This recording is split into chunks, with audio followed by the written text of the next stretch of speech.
வணக்கம். நான் சண்முகம். அண்ணன் பேர் தினேஷ் பாபு. வணக்கம். ஓகே, இப்போ நம்ம ஷோக்குள்ள போய்க்கலாம். இன்னைக்கு நம்ம எதை பற்றி பேச போகிறோம் அப்படின்னா தமிழர் அல்லாதவர்கள் தமிழ்நாட்டுக்குள் வேலைக்கே வரக்கூடாது அப்படிங்கிற மாதிரி சிக்னஸ் எல்லாம் தாண்டி ரீசெண்டாக இப்போ இடைத்தேர்தல் எப்படி சொல்லுது, கரூரில் அந்த இடைத்தேர்தலையுமே பெருசாக அந்த விஷயம் வெடிக்க ஆரம்பிச்சிச்சு. இதை பற்றி அப்படின்னா உங்களுக்கு ஈஸியாக ஏற்கனவே தெரிஞ்சிருக்கும். சரிங்களா? இப்போது இந்த மாதிரி ஒரு சூழ்நிலை இருக்குது. வேறு எந்த ஒரு காரணம் இங்கே வரக்கூடாதுடா அப்படிங்கிற மாதிரி. ஆனால் நம்ம ஊருக்கார ஏதாவது மும்பையில் வேலை பார்க்குறாங்க, மலேசியாவில் வேலை பார்க்குறாங்க, எங்கிட்டு பார்த்தாலுமே தமிழன் இருந்தாலும் எல்லா இடத்துலையும் இந்த பிரச்சனை எடுத்து தான் செய்யுது. அப்படிதான் பார்த்ததுக்கப்புறம் திருப்பி நம்ம ஊரில் திரும்பி பார்த்தா நம்ம ஊருக்காரரும் ஒருத்தன் டே நீங்களே வெளியே போங்க, நீங்கள் எங்கன்னா இங்கே வரீங்கன்னு சொல்லும் போது அது நம்மளால ஏற்றுக்கிற ஒரு நிலைமையில இல்லை. ரெண்டு கட்டானா இருக்கும். ஐயோ நம்ம வேலை போகுதேடா, ஆமாம், அவனும் மனுஷன்தானடா, அவனும் சோறு சாப்பிடணும்டா அப்படிங்கிற மாதிரி ஒரு பாயிண்ட். ஸோ இதையெல்லாம் பற்றி நம்ம விளக்கறதுக்காக தான் நீங்கள் நம்ம தினேஷ் பாபானை கூட பேசுகிறோம். வணக்கம். வணக்கம்ண்ணா. நீங்கள் முதல் கேள்வி என்ன வைக்கணும் அப்படின்னு ஆசைப்படுறேன்னா, தமிழ்நாட்டுக்குள்ளே தமிழை மட்டும்தான் வேலை பார்க்கணுமா, வேறு யாரும் ஒர்க் பண்ணக்கூடாதா? இல்லை, கண்டிப்பாக யாருனாலும் வேலை பார்க்கலாம், அதில் எந்த மாற்று கருத்து இல்லை. இது இந்தியா ஒரு சுதந்திரமான நாடு. இந்தியாவில் யார் வேணாலும் எங்கே வேணாலும் போய் வேலை பார்க்கலாம், எங்கே வேணாலும் வசிக்கலாம். நம்ம இந்திய அரசியலமைப்பு சட்டப்படி தான் வாழ்ந்துட்டு இருக்கோம். அதனால் அது ஒன்றும் தப்பு இல்லை. ஓகே, இப்போது பிரச்சனைகளுமே நம்ம யதார்த்தமாக வெளிநோட்டமாக பார்த்தோம் அப்படின்னா மெஜாரிட்டி அப்படின்னு பார்க்குற இடத்துல மட்டும்தான் எப்படி சொல்கிறது, நமக்கு எல்லாமே தப்பாக தெரியுது. எப்படின்னா, இப்போ ஒரு மனமாட்ட கம்பெனி இங்கே அவனோட ஃபேக்ட்ரியை ஆரம்பிச்சு ஊரில் இருக்க எல்லா மக்களுக்கும் வேலை கொடுக்கும் போது அது நமக்கு தப்பாக தெரியல. ஆனால் அதே இது ஒரு தமிழன் கம்பெனி வச்சுருக்கான், அவனை பொறுத்தவரை நிறையலாம் சம்பளம் கொடுக்க முடியாது. எப்பா நீ வாப்பா பிஆர் தம்பி இப்படி வாப்பா அப்படின்னு சொல்லிட்டு அவனுக்கு ஒரு எளிய கேவலோட கம்மியான சேலரி கொடுத்து அடிமாடு மாதிரி வேலை வாங்கி அனுப்பிட்டு இருக்கான். அப்படி நொந்துக்கிட்டு இருக்கப்ப கேள்வி என்பது அந்த வேலைக்கு வச்சவனை எதிர்த்து இல்லாமல் பாவம் பஞ்சமணிக்கே வந்தவனை பார்த்து எதுக்கடா வரீங்க, இங்கே வெளியே போகணும் அப்படின்னு சொல்லிட்டு நிறைய விஷயம் பேசுறதை பார்த்தாங்க. உங்களுக்கு எப்படி தோணும்? இல்லை, இப்போ நீங்கள் சொல்கிற கேள்வியே ஒரு நல்ல கேள்வி. என்னென்னா, ஒரு பன்னாட்டு நிறுவனங்கள் இருக்குது, வெளிமாநில கம்பெனி நடத்திருக்காங்க, சுதந்திரமாக நடத்திருக்காங்க, அவங்களுக்காக ராஜ மரியாதை தராங்க. நீங்கள் சொன்ன மாதிரி ஒரு வறுமையில் ஒரு பஞ்சம் பிழைக்க அவன் குடும்பத்தோட வறுமையினால தான் வந்துக்கிருக்கான். ஒரு நல்ல சுத்தமான ஒரு இடம் இல்லாமல், தங்குறதுக்கு நல்ல வசதி இல்லாமல், அவங்க குறைவான சம்பளத்தை கொடுத்து அவனோட உடல் உழைப்பையும் சரி அவனோட வறுமையும் சரி சுரண்டிக்கிருக்காங்க. இங்கே அவனோட உடல் நலத்தை சுரண்டி உழைப்பை சுரண்டி தான் அந்த கம்பெனி நடத்திக்கிருக்காங்க. நம்ம நியாயமாக என்ன பண்ணணும்னா, அவனுக்கு குறைவான சம்பளம் கொடுக்காதீங்கடா, அவன் உழைப்பை சுரண்டாதீங்கடா, அவனுக்கும் ஒரு நல்ல இடம் கொடுங்க, நல்லா சாப்பாடு கொடுங்க, நல்லா வேலையை வாங்க, அது ஒன்றும் தப்பு இல்லை. அவனோட உழைப்புக்கு தான் மரியாதை கொடுங்கன்னு சொல்லி தான் நம்ம சொல்லணுமே தவிர்த்து, அவன் வீட்டுக்கு ஒரு 10,000 அனுப்புகிறேன் இங்கேருந்து, இந்த மாதிரி 1,00,000 பேர் அனுப்புனா அவங்க எல்லாம் பணக்காரன் ஆயிடுவாங்க, நல்லா அவன் கொடுக்குற ஒரு 10,000 வச்சு அந்த குடும்பம் எந்த அளவுக்கு முன்னேறும்? அவங்க கூட நம்ம போட்டி வருது நியாயமா? இல்லை. இங்கே சில கம்பெனி கார்பரேட் கம்பெனி எவ்வளோ கோடி சம்பாரிச்சிருக்காங்க. இந்த இயற்கை வளத்தை டேமேஜ் பண்ணி நம்ம துறைமுகத்தை எடுத்துக்கிட்டாங்க, நிறையா இயற்கை வளத்துக்களை சுரண்டி ஏதோ பண்ணுறாங்க.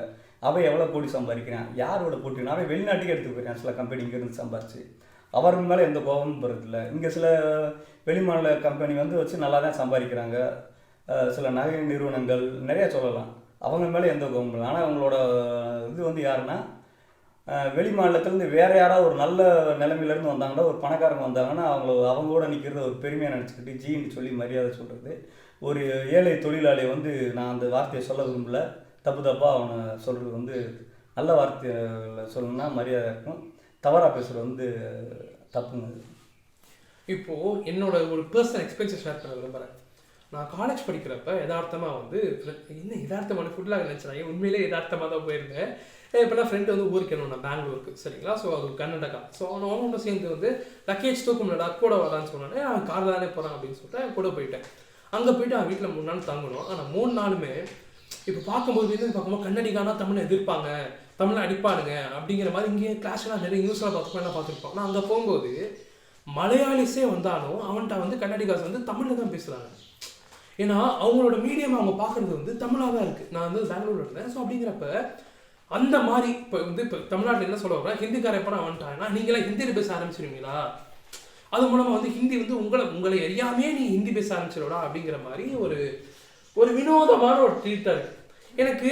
நான் கிடந்த பாதையை பார்க்கும்போது அது பேசுறதுக்காக யூஸ் பண்ணுறோம் அப்படின்னு தோணுது. பட் இங்கே பார்க்கும்போது அந்த மாதிரி நம்ம தூண்டப்படுவோமா? இல்லை, இப்போ நீங்கள் சொல்கிற மாதிரி எனக்கு தோணுது. நானும் கர்நாடகாவில் இருந்திருக்கேன். அங்கே நான் ஒரு 5 வருஷம் இருந்தேன் அந்த ஊரில், கர்நாடகாவில். என்னை வந்து ஒருத்தர் கூட ஒரு தமிழ்காரன்ற மாதிரிலாம் பார்த்ததில்ல. என் மேலே ரொம்ப அன்பாக தான் இருப்பாங்க, இன்னமும் நல்ல ஃப்ரெண்டாக தான் இருக்காங்க, நல்லா தான் பண்ணாங்க. ஒரு சிலர் வந்து அரசியல் காரணங்களுக்காண்டி அந்த தமிழர் அல்லாதோர் இங்கே எப்படி பேசுகிறாங்களோ அதேமாரி அங்கேயும் பேசுகிறாங்க. ஆனால் பொதுவான மக்கள் வந்து என்னென்னா ரொம்ப பாசமாக தான் இருக்காங்க. எனக்கு வந்து தனி ஃபீலிங்கே தரல. நான் கர்நாடகாவில் தான் இருந்தேன் சில ஊரில், அங்கே வந்து எனக்கு ஒரு தமிழ்நாடு மாதிரி தான் இருந்துச்சு. நான் ஒருத்தன் தான் அந்த ஏரியாவில் தமிழில் இருந்தேன். மற்றபடி அதில் எந்த ஒரு இதுவும் இல்லை. அவங்க வீட்டில் ஒரு யுவாதி ஃபங்க்ஷன் நடக்கும், அவங்க ஃபங்க்ஷன் வந்துச்சுன்னா, அவங்க வீட்டில் எதுவும் விசேஷம் வந்துச்சுன்னா என்னை கூப்பிடுவாங்க. என் மேலே நல்ல மரியாதை தான். நான் வேலைக்கு போயிட்டு வந்தால் கூட அவங்க வீட்டு ஃபங்க்ஷன்லாம் கூப்பிட்டு நல்ல படியாக தான் விருந்து கொடுப்பாங்க, நல்ல மரியாதையாக நடந்துக்கிட்டாங்க. எங்கேயுமே வந்துங்க ஒரு பிரச்சனை வந்து சாதாரண மக்கள் வந்து ஒரு தமிழன் கன்னடன்லாம் இல்லை, அவங்க வந்து தமிழன் கன்னடான்னு ஒரு மனிதனாக தான் இருக்காங்க. இங்கே எங்கே பிரச்சனை ஆகுதுன்னா, ஒரு கூட்டம் சேர்ந்து ஏதாவது ஒரு கருத்தை நம்ம திணிக்கிற போது தான் அது வந்து மாறுது. அது இல்லாத வரைக்கும் வந்து யாருன்னா எல்லாரும் சாதாரண ஒரு மனுஷனாக தான் இருக்கேன். அங்கே மொழிபெயர்ப்பெல்லாம் கிடையாது. நான் வேலை பார்த்த இடத்துல தமிழ் இருந்தாங்க, மலையாளி, தம்பி சொன்ன மாதிரி மலையாளி, ஹிந்திக்காரங்க எல்லாருமே இருந்தாங்க. நாங்கள் ஒன்றா தான் இருந்தோம். நான் வேலை பார்த்துட்டு வரேன், அவங்க ஹிந்திக்காரங்க எனக்கு சப்பாத்தி போட்டு தருவாங்க, ஒரு குருமா வச்சு தருவாங்க. இங்கே கன்னடக்காரங்க அவங்க வீட்டிலேருந்து ஏதாவது தருவாங்க. முஸ்லீம் இருந்தாங்க, கிறிஸ்டின், எல்லாரும் திரிக்கப்படும். பார்த்தா நம்ம வடிவேல் சார் கூட அந்த காலத்துல ஏண்டா அங்கே ஹிந்தியில அப்புறம் சொல்லுவா இதராவோ, அப்ப அங்க போய் இங்க இருக்கணும், அங்க அப்புறம் சொல்லுவா, அங்க போயிட்டு இதராவோ. நம்ம பசங்க அப்படிதாங்க பேசுவோம். இது மூலமா வந்து அவ்வளவு பெரிய ஹிந்தி பேசி எனக்கு அந்த மாதிரி ஒண்ணு தோணலைங்க, நீங்க சொல்ற மாதிரிதான். ஆமாம், இப்போ எல்லோரும் ஒன்றா தான் இருக்காங்க. இப்போ ஒரு உதாரணத்துக்கு ஒரு கிரிக்கெட் மேட்ச் பார்க்குறோம், அப்போ இந்தியான்ற கான்செப்டில் தான் நம்ம எல்லாருக்குமே இருக்கோம். இந்தியா ஒலிம்பிக்கில் வாங்கலான்னு தான் சொல்கிறோம். அப்புறம் ஜெய்ஹிந்த் தின்றோம். அப்படிலாம் பார்க்குறம்போது இந்தியா ஏன் நாடுன்றோம். ஒரு வேர்ல்டு கப் விளாடும்போது சச்சின் டெண்டுல்கர் மகாராஷ்டிராக்காரர், சச்சின் பேண்ட் தப்பாக நினச்சிக்கிறாங்கப்பா, இந்த சொல்கிறதுனால சொன்னேன். அவர் மகாராஷ்டிராக்காரன்லாம் யாரும் பார்க்கல. சச்சினுக்கு அஸ்வினி கூட வண்டி வண்டி வரையாடா இல்லை. அப்புறம் ஐபிஎல் சென்னை சூப்பர் கிங்ஸ் விளாடும்போது ஒரு மும்பை இந்தியன்ஸ் தான். இல்லை, அதே மும்பை இந்தியன்ஸ்ன்றீங்க. அப்போ நான் இப்போ ஒரு மும்பை இந்தியன்ஸ் சப்போர்ட் பண்ணேன், தமிழ்நாடு இருந்துட்டு நீ எப்படி மும்பை இந்தியன்ஸ் சப்போர்ட் பண்ணலான்னு கேள்வி கேட்காதீங்க. ஆமாம், அதில் வந்து என்னன்னா ஆஸ்திரேலியாக்காரங்க விளையாடுவாங்க. வேறுபாடு வந்து ஒரு கூலி தொழிலாளி பார்த்த போது வளருங்கிற விளையாட்டு ஒரு வந்து இப்போ இதெல்லாம் பார்த்தாச்சு, மொழியெல்லாம் பார்த்தாச்சு. இப்போ சினிமா துறை அப்படின்னு போகும்போது வந்து தமிழ்நாட்டை அப்போ இதெல்லாம் வந்து நம்ம ஓரளவுக்கு இப்போ நம்ம வந்து ஒரு சின்ன ஒரு வட்டத்துக்குள்ளே போயிடுவோம், சரிங்களா? அந்த வட்டத்துக்குள்ளே வந்து நம்ம எப்படி இருக்கோம் அப்படின்னா, தமிழை மட்டும்தான்டா, எல்லாமே தமிழ்டா, இங்கிட்டு திரும்பினா தமிழ், அங்கிட்டு திரும்பினா தமிழ், இன்னொரு பக்கம் திரும்பினா தமிழ். இப்போ நம்ம அப்படி சொல்றது பாமக கட்சி ராமதாஸ் ஐயா கூட என்ன சொல்லியிருந்தாரு அப்படின்னா வந்து, அதாவது தமிழை தவிர ஆங்கிலத்தில் கூட இருந்தால் நாங்கள் வந்து அழிச்சிருவோம், கருப்பெயிண்ட் வச்சு அழிச்சிருவோம், நேம் போட போகிறோம் அப்படின்னு சொல்லியிருந்தாரு. ஸோ அந்த மாதிரி அந்த வட்டத்துக்குள்ளே போயிடுவோம், எல்லாமே தமிழில் தான் இருக்குது. இப்போது சினிமா துறைன்னு பார்க்கும்போது வந்து அங்கே பார்த்தா மட்டும் ப்ரொடியூசர்ஸ் பூரா வெளிநாட்டு ப்ரொடியூசர்ஸாக இருக்காங்க. கரெக்டு, அது பெருசாக பார்க்குறது இல்லை. இப்போ நீங்கள் சொல்லுங்க என்னன்னா, அது அவங்களுக்கு தகுந்த மாதிரி மாற்றிக்கிறாங்க. இப்போ உங்களுக்கு நல்லாவே தெரியும், லைக்கா படம், லைக்கா கத்தி படம் இதே மாதிரி கத்தி படத்தை வந்து பயங்கரமாக எடுத்தாங்க. லைக்கா எப்படி ஒரு ராஜபக்சே அவரோட பார்ட்னரு, அவர் தான் அதோட பினாமி, இலங்கையில் வந்து அவங்க படம் பண்ணக்கூடாது, விஜய் வந்து ஒரு துரோகி, அவங்க கூட கை கொடுத்துட்டாரு, லைக்கா கம்பெனி படம் வரக்கூடாது, கத்தி படம் ரிலீஸ் ஆகக்கூடாதுனாங்க. விஜய் ரசிகர்கள் ரொம்ப இதாக இருந்தாங்க. ஏன்னா லைக்கா படம், கத்தி படம், முருகதாஸ் படம், விஜய் நடிச்ச காம்போ நல்லா இருக்கும், ரிலீஸ் பண்ண ஆகாதோன்ற ஒரு பிரச்சனை. மரணமான காம்போ அது. ஆமாம், பயங்கரமாக இருந்துச்சு. ரிலீஸ் ஆகுமோ ஆகாதான்னு இருந்துச்சு. ஆனால் இன்னைக்கு பார்த்தீங்கன்னா லைக்கா வந்து தமிழ் சினிமாவில் முன்னணி கதாநாயகர் அவ்வளோ பேர் வச்சும் படம் பண்ணிக்கிருக்காங்க. இப்போ யாரும் அந்த எதிர்ப்பு தெரிவிக்குது? தமிழோட மாபெரும் படைப்பான இதே சொல்லலாம், எப்படி சொல்றது, பொன்னியின் செல்வன். பொன்னியின் செல்வன் கமல் சாரை வச்சு இந்தியன் எடுக்கிறாங்கன்னு நினைக்கிறேன். ஆமா, இந்தியன் 2 எடுக்கிறாங்க. அஜித்தை வச்சு கூட ஏதோ ஒரு படம், அஜித் வச்சு ஏதோ ஒரு படம் எடுக்கிறாங்க நினைக்கிறேன். ஆமா ஆமா, இப்போ நெக்ஸ்ட் படம் ஆமா, அதில் எதுவும் பேசல. அது வந்து யாரும் பார்க்குற மாதிரி தெரியல. ஏன்னா வந்து அப்படி பார்க்கும்போது வந்து இப்போ வெளிப்படையாக பார்த்தா வந்து இது ஒரு அரசியல் காரணமாக தான் வந்து இல்லை, நிச்சயமா. அப்புறம் இன்னொரு நீங்கள் சொன்ன ஒரு விஷயத்துக்கு நான் பதில் சொல்கிறேன். இப்போ வாரிசு படம்னு ஒரு படம் விஜய் தளபதி நடித்த விஜய் படம் வந்துச்சு. அதில் பார்த்தீங்கன்னா எல்லா இன்டர்வியூலையும் ஒரு இது வரும், தெலுங்கு ப்ரொடியூசர், தெலுங்கு தயாரிப்பாளர் படத்தில் விஜய் நடிக்கிறாரு, தெலுங்கு டைரக்டர் படத்தில் விஜய் நடிக்கிறாருன்னு சொல்லி யார் பேசினாலும் தெலுங்கு தயாரிப்பாளர், தெலுங்கு இயக்குனர்னு சொல்லிக்கிறாங்க. பொதுவாக வந்து தமிழ் சினிமாவில் வந்து விஜய் சாரும் சரி, அஜித் சாரும் சரி, மற்ற மொழி படங்களில் போய் நடிக்க மாட்டாங்க. தமிழில் தான் நடிச்சிருந்தாங்க. இந்த படத்தில் எனக்கு தெரிஞ்ச அவர் வேறு படத்தில் நடிக்கிறேன்னு நினைக்கிறேன் நான். ஆனால் இதை வந்து எல்லா இடத்துலையும் சொல்லிக்க இருந்தாங்க. ஆனால் நீங்கள் பார்த்தீங்கன்னா இன்றைக்கி தமிழ் சினிமாவில் பார்த்தீங்கன்னா அந்த காலத்துலேருந்து இந்த காலத்து வரைக்கும் நிறைய தெலுங்கு ப்ரொடியூசர் இருக்காங்க, படம் பண்ணிதான் இருக்காங்க. ஆனால் இதை மட்டும் ஏன் ஹைலைட் பண்ணுறாங்கன்னு தெரியல.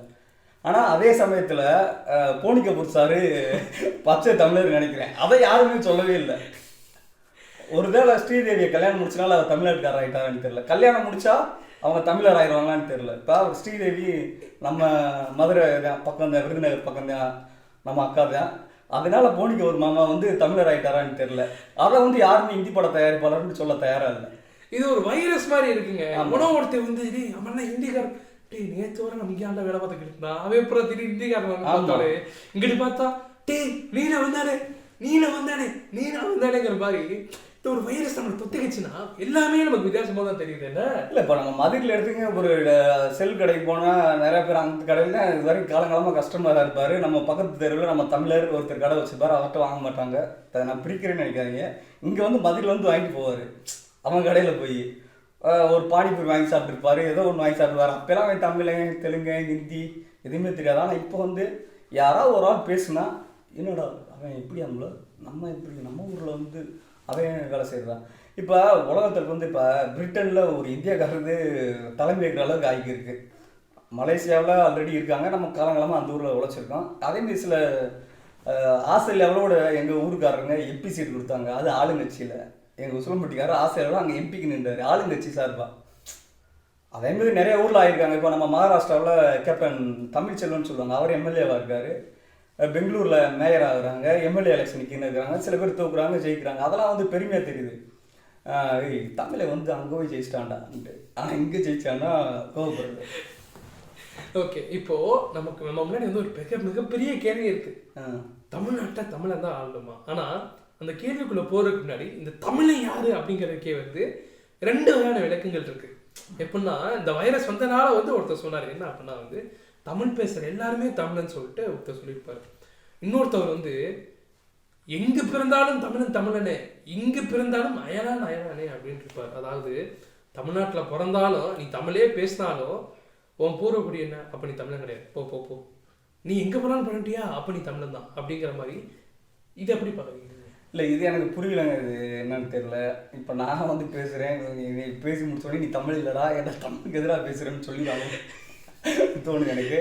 அதாவதுங்க தமிழ்லேருந்து எப்படி வரையறுக்கிறதுன்னு எனக்கு தெரியல, உண்மையிலே எனக்கு தெரியலங்க. அது அப்படி சொல்லுவாங்க, இது தெரியாமல் நீ ஏன்டா அதை பேசுகிறேன்னு திரும்பி கேட்பாங்க. இப்போ ஒரு தமிழன்னா ஐயா எனக்கு தான் சொல்லி கொடுக்கலையா பிறந்தோடனே. இல்லை, இப்போ ஒரு தமிழன்னா ஒன்று ஒரு ஜாதி வந்து தமிழ் பேசுகிறாங்க, தமிழ்நாட்டிலே இருக்கிற ஜாதி தமிழ்ன்னு சொல்லலாம். ஒரு சிலர் இதில் பார்த்தா சில பேர் பார்த்தீங்கன்னா ஒரு 300-400 வருஷம் 500 வருஷம் கூட இங்கே தமிழ்நாடுன்னு பிரிக்காம முன்னாடி இருந்தே இங்கே இருக்காங்க. இப்போ அவங்க வந்து தமிழ்நாட்டிலே ஒரு 4 தலைமுறை 5 தலைமுறை ஒரு 10 இருந்து பிறந்து வாழ்ந்துருக்காங்க. அவங்க நல்லாவே தமிழ் பேசுவாங்க. இப்போ அவங்க தமிழரா இல்லையாங்கிறது ஒரு கேள்வி வரும், சரியா? இப்படி நிறையா இருக்குது.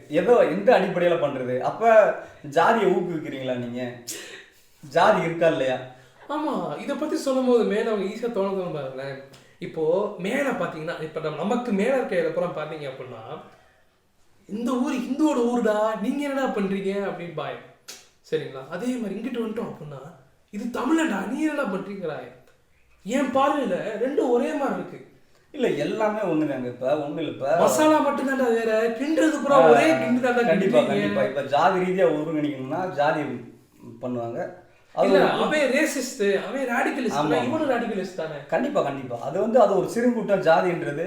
அப்புறம் அதுக்கடுத்து பார்த்தீங்கன்னா மொழி, அப்புறம் பார்த்தீங்கன்னா இந்தியா தேசபக்தி. இப்போ எனக்கு தேவைன்னா அது பக்தி பற்று, எனக்கு தேவையில்லைன்னு வச்சுங்க அது வெறி, அவன் பிரிவினவாதி. இவ்வளோ சிம்பிளான விஷயம் அந்த மாதிரி. இப்போ நான் வந்து என் பிரிவினை, நான் பெரியாருண்டா, நான் பிரிவினை பண்ணாண்டா, நீ என் கூட்டம்டா, நீங்கள் அவன்லாம் போ அப்படின்னு சொல்லிட்டு மக்களுக்குள்ள பார்க்கும்போது ஏதாவது ஒரு மூலையில யாருமே ஒரு கான் இருக்குங்க.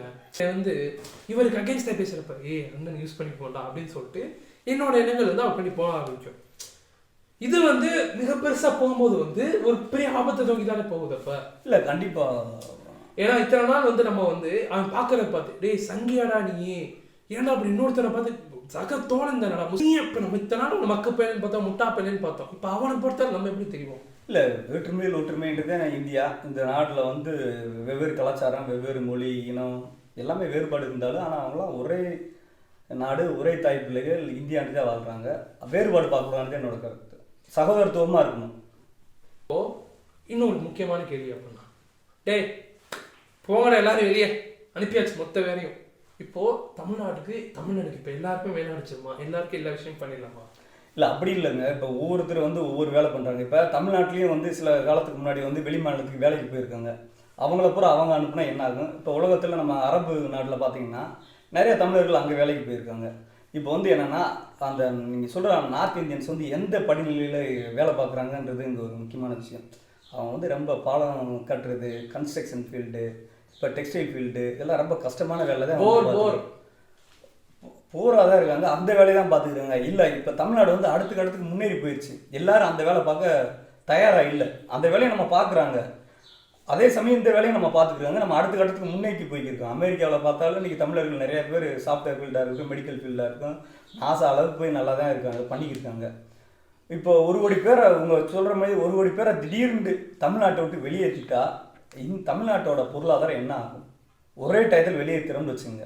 1 கோடி பேர் இங்கே வேலை செய்ய தயாராக இருக்காங்க. இப்போ தமிழ்நாட்டோட மக்கள் தொகை என்ன? இளைஞர்கள், அந்த உழைக்கும் திறன் உள்ள தொழிலாளர்கள் எவ்வளோ பேர் இருக்காங்க தமிழ்நாட்டில்? பண்ண முடியுமா? தமிழ்நாடு வந்து இப்போ ஒரு பொருளாதார வேகத்தில் வந்து நல்லா வளர்ந்து வந்துருக்கு. இந்த மாதிரி பிரச்சனைகளை வந்து தமிழ்நாடை பின்னடைவு தான் ஏற்படுத்துமே தவிர்த்து முன்னேக்கி செல்லாது. எல்லாரையும் ஏற்றுக்கிறனுங்க, அதை அக்செப்ட் பண்ணிக்கிட்டு அடுத்த இடத்துக்கு தான் போகணும். அதுதான் முன்னேற்றம். மற்றபடி நீ வரக்கூடாது, நான் வரக்கூடாதுன்னு பிரிவினை நம்ம பிற்போக்காக போகக்கூடாது, முற்போக்காக தான் போகணுன்றது என்னோட கருத்து. இப்போ நம்மளோட கடைசியான வெயிட்டான கேள்விக்கு வருவோம். இதை நம்ம ஏற்கனவே தான் சொன்னோம், பட் இருந்தாலும் அப்போ முடிச்சிடும். தமிழ்நாட்டை தமிழன் தான் ஆளணுமா? இல்லை, இது வந்து முதல் தமிழை யாருன்னு பார்க்கணும். ஐயா எனக்கு செட்டில் கொடுங்கயா. ஆமாம், எனக்கு தமிழை தவிர இல்லை. அப்புறம் வந்து என்னன்னா நல்லவர்கள் ஆளணுமா, தமிழன்றனால ஆளணுமான்னு ஒன்று. இப்போ ஒரு கட்சியில் இப்போ ஒரு தொகுதியில் வந்து 5 பேர் இருக்கலாம். அவங்க பாஷையிலே வச்சுக்கிட்டாலும் 5 பேரும் தமிழராக இருக்கலாம். ஒரு 2 பேர் வேறு மொழி பேசி இந்த தமிழ்நாட்டில் இருக்க தமிழர் இருக்கலாம்.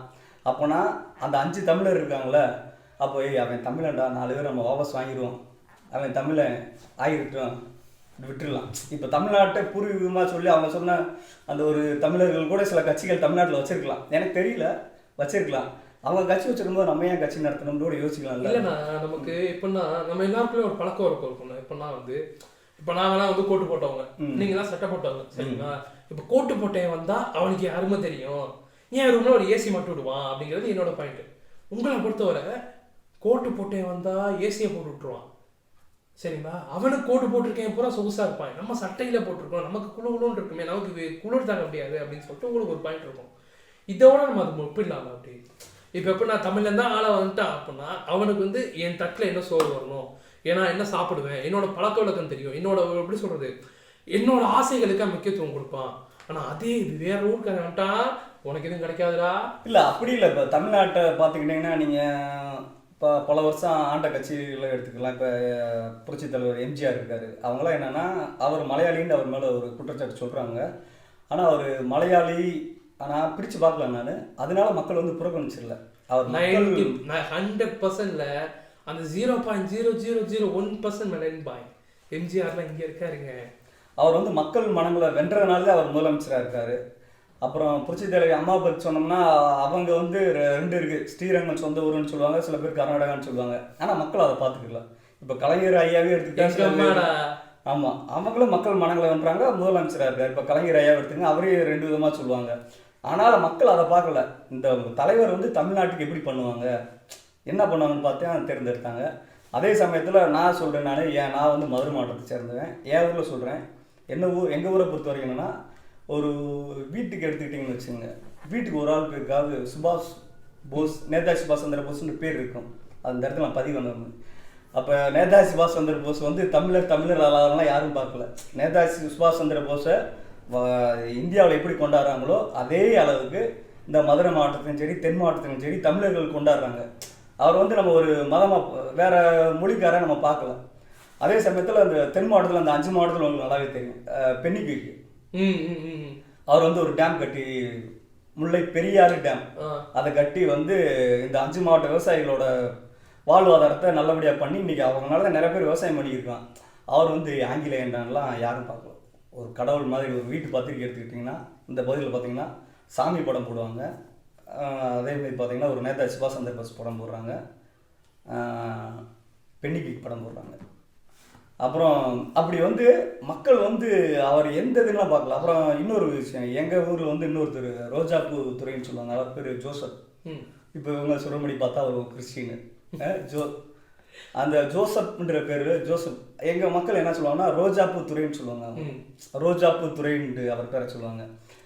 என் ஊரில் பார்த்தீங்கன்னா ஆம்பளை ஆளுக்கும் ரோஜாப்பூன்ற பேர் நிறைய வீட்டில் இன்னும் இருக்குது.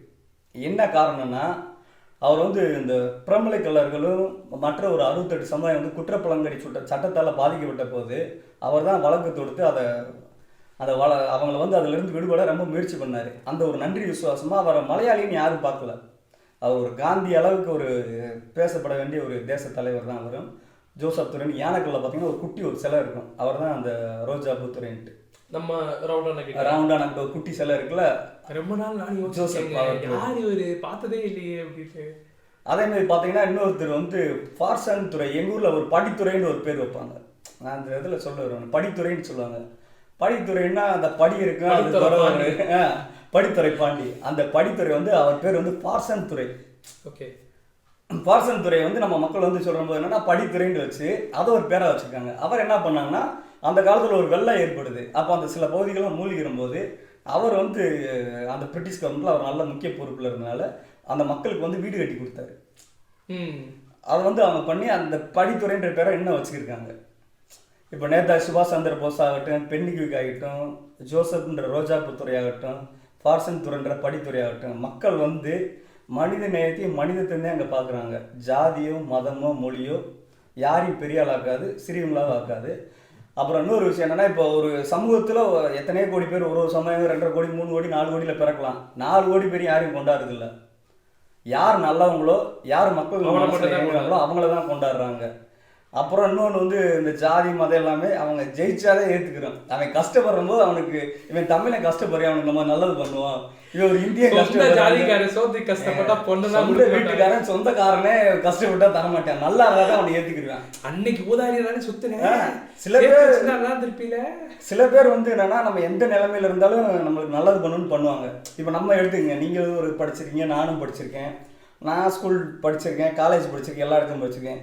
நம்மளை வந்துங்க ஒரு மேக்சிமம் யார் அந்த அளவுக்கு வேறுபாடு எடுத்துருங்க, ஒரு ஃப்ரெண்டாக தான் பார்ப்பேன். அங்கே நம்ம அதிகமாக பார்க்குறோமா, வேறுபாடு பார்க்குறோமா? அங்கே ஒன்றா தானே இருக்கோம். அங்கே மச்சான்றோம், அண்ணன்றோம், தம்பின்றோம், தங்கச்சின்றோம், அக்கான்றோம், எல்லா ரிலேஷன்ஷிப்பையும் வச்சுருக்கோம். நம்ம அங்கே வேறுபாடு பார்க்குறது இல்லை. எங்கே என்னன்னா ஒரு மக்களை வந்து ஒரு திசை திருப்பி ஏதாவது ஒன்று சொல்லி அவங்களோட பலன் அடையணுன்றக்காண்டி ஒன்று சொல்கிறாங்க. அதை தவிர்த்து முடிவை ஒன்று சொல்கிறேங்க, இது இந்தியாங்க, வெற்றுமையில் ஒற்றுமைங்க, இங்கே எல்லோரும் ஒன்றா இருக்குங்க. ஜெயஹிந்த். ஜாதிங்கிற சங்கிலியெல்லாம் கழட்டி போட்டு ஃப்ரீயாக சுற்றிக்கிட்டு இருந்தா புதுசாக தமிழில் பேரியாடா போட பார்க்குறீங்க. எங்களுக்குள்ள தமிழங்கிற உணர்வு இருக்குடா, அது போதுன்னா எங்களுக்கு. வெளியே போயிட்டு இவங்க தமிழ் மேலே தான் மேலே தான் கை போடுவேன், மற்றவெல்லாம் என் சொத்தை திங்க விட மாட்டேங்கிறதெல்லாம் வந்து அது எல்லா விதத்துலேயும் தப்பு தான். உழைச்சாதான் சோறு, எங்கே உழைச்சாலும் சோறு தான், யார் உழைச்சாலும் சோறு தான். என் தட்டை பிடுங்கி சாப்பிட இந்த உலகத்தில் யாரும் கிடையாது. இது எல்லார் மனசுக்குள்ளே இருக்கிற வரைக்கும் எந்த விதமான புரிதலும் எந்த விதமான எப்படி சொல்கிற பிரச்சனைகளும் புதுசாக கிளம்ப போகிறதில்ல. ஸோ இதே மாதிரி நல்ல சந்திக்கிறேன். அதே மாதிரி சண்முகம்.